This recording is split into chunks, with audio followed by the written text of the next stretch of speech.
ఇది సోమవారం నాడు 12ంటికి పరిస్థితి చాలా ఘోరంగా ఉంది. మీకు దాదాపుగా ఇంకొక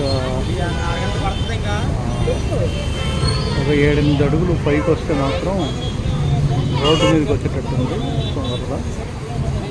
ఇక్కడ మనకు దూరంగా చూస్తున్నది రైల్వే బ్రిడ్జ్. అది రైల్వే బ్రిడ్జ్ అయితే దాదాపుగా ఒక 3 అడుగులేమో గ్యాప్.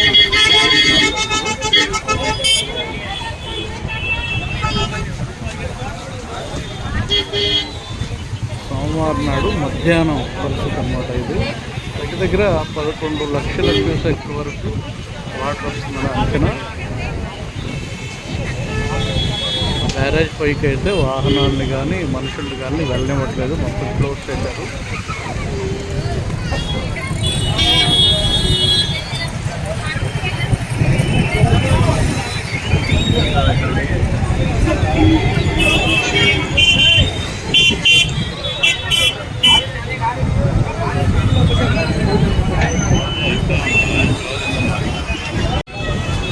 కనకదుర్గ ఫ్లైఓవర్ స్టార్ట్ అయ్యే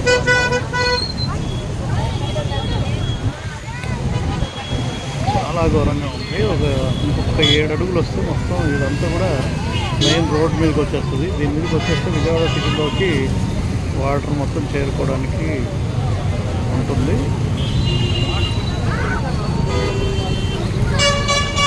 చాలా బీభత్సంగా ఉంటుంది. కొంచెం 7 అడుగులు మాత్రం పెరిగితే చాలా గందరగోళంగా ఉంటుంది విజయవాడ పరిస్థితి.